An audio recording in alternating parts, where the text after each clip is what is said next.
friends, Frankie here. Japan is definitely beautiful in all seasons, and no time is a bad time to visit necessarily, but the heat and humidity can definitely be a downside of visiting during the summer. Up north in Hokkaido though, it's much cooler, especially at night, and I had been dying to visit during summer for the longest time. I went there in July 2022, and I procrastinated editing the videos until now. But it's conveniently 1 year later, so it all worked out, right? Now join me on the trip of a lifetime, and hopefully it'll give you some summer travel ideas too. I had to break this one up because if I didn't, it would be a 1-hour documentary. So in the first part, we will be exploring Otaru,登別Hell Valley, we're gonna visit Melon Bear, see the lavender fields, and more. In the next video, we'll be hanging out with some fishermen and doing a farm stay. Welcome to part 1.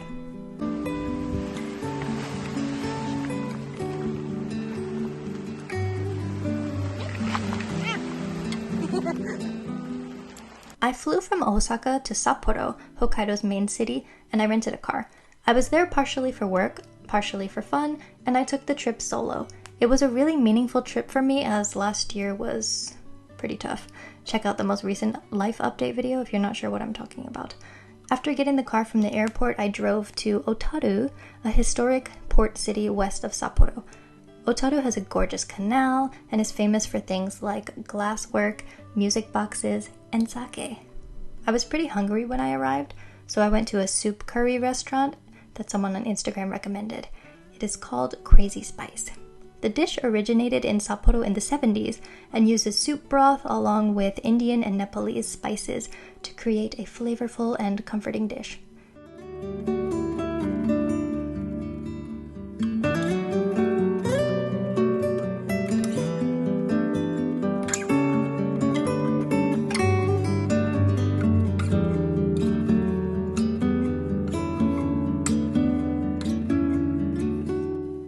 After that, I had to check into my accommodation for the night. I was collaborating with a guest house for Instagram. This is a renovated stone warehouse that's over 100 years old. This one is definitely better for groups as you can only rent out the whole house, and up to 8 people can stay. The house was pretty comfy and there was a really nice living room and kitchen on the top floor. There's a restaurant on the first floor, but it was too early for dinner, so I went out to explore the city a bit.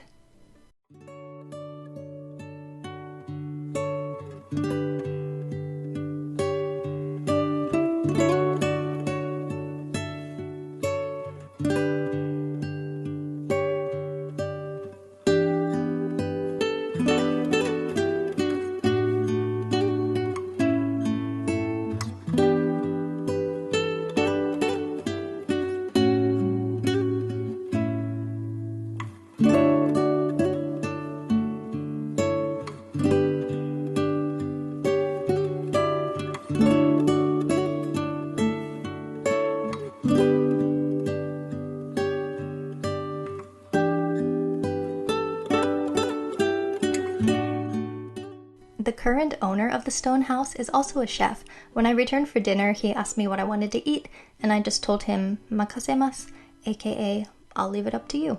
It was really awesome to see him prepare everything right in front of me. They do seasonal events here too, like summer barbecues, so even if you don't stay for the night, definitely stop by for a bite or for a coffee. I was so sad to leave the next day, but there was so much on my itinerary, so it is what it is. The next stop was登別to see the onsen town and the famous Hell Valley, Jigokudani. I say this all the time, but登別was absolutely one of my favorite places I visited in Japan. I love onsen towns. Even in the summer, it wasn't deathly hot here. That's the good thing about Hokkaido. I parked the car and walked around a bit.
Just have to pop on here for a second to say, this is insane.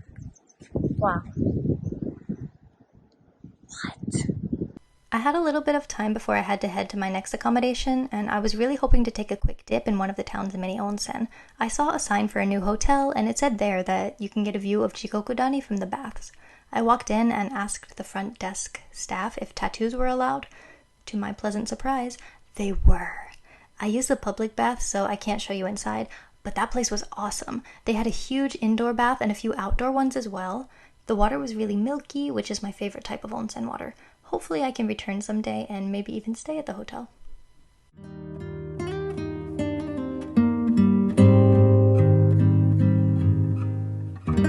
I'm not sure if this is obvious or not, but Hokkaido prefecture is huge. There were so many places I wanted to see, but most were 1 to 3 hour drives between places, so I couldn't do everything on my bucket list in just 5 days. That's totally fine though, more excuses to return.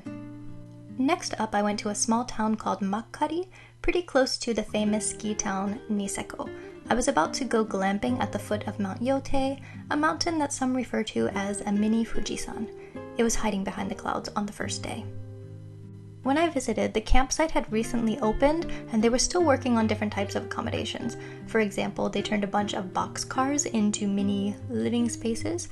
They had tents as well, which are of course the most affordable option.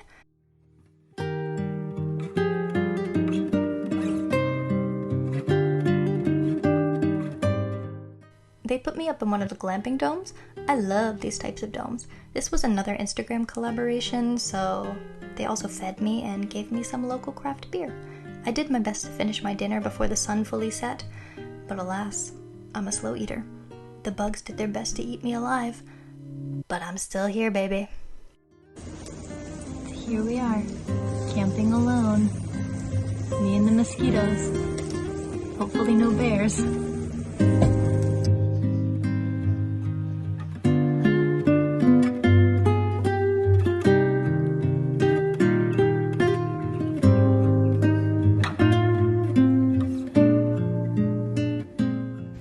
Waking up here was amazing. In case you're wondering, there are curtains for the dome, so you can still have privacy. I had a little coffee and breakfast sandwich before heading out.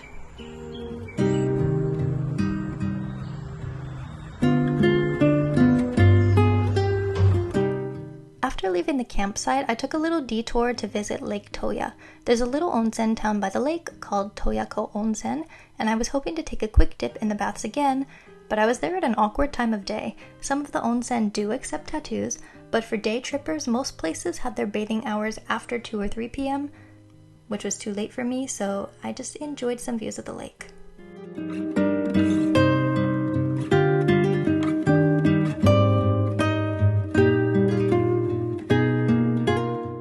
After doing a farm stay, which I'll show more in detail in part 2, I had to drive further up north to see the infamous melon bear, Japan's most iconically grotesque mascot. You can find melon bear in the town of Yubari, which has one of the oldest populations in Japan. Apparently it's quite rare to see young children in this town.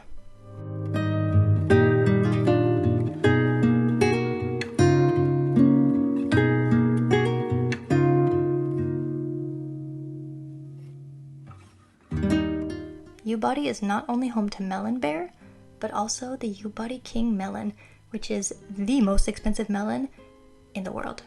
It's good. There's a rate 20,000 more.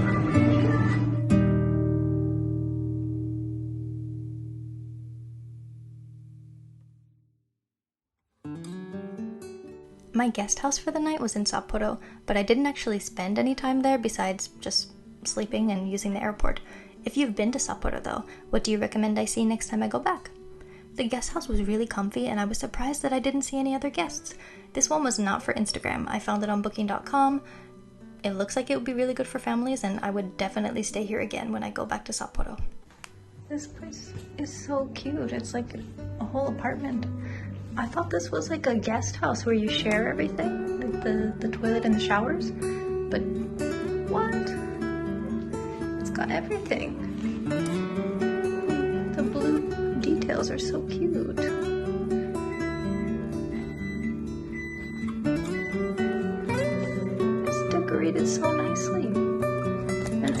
looks brand new.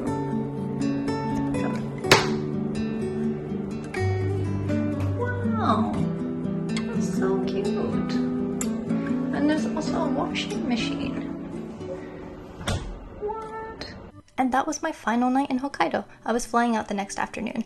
I woke up around 5 a.m. because I had to drive like 2 to 3 hours north to see two of the things I was most excited about on this trip. And those are Shirogane Blue Pond and Furano Lavender Fields. The Blue Pond was gorgeous. It was smaller than I expected, but it was still so cool. The color was amazing, and it changes day to day depending on, I don't know, life. I truly saved the best for last. The lavender fields, oh my, it was everything I had ever dreamed of. I wish that you could smell it through the screen. This was around 10 a.m. on a Saturday, so it was pretty busy, but remember, the borders were still closed at this point, so I'm really curious what it was like this summer. To my delight, they sold lavender ice cream. If you know me, you know that I love to try unique soft cream flavors in Japan. This one was pretty floral, but I like that kind of stuff, so yeah, it was amazing. At the gift shop, I also grabbed some lavender bath salts for souvenirs, and I really wish I had bought more of these because it was the best smelling bath salt I have ever used in my life. I also grabbed a few bunches of lavender to bring home, and I'm really happy that they were selling bunches of these. These are actually 6 little bunches. I'm gonna keep some for myself and give some to friends.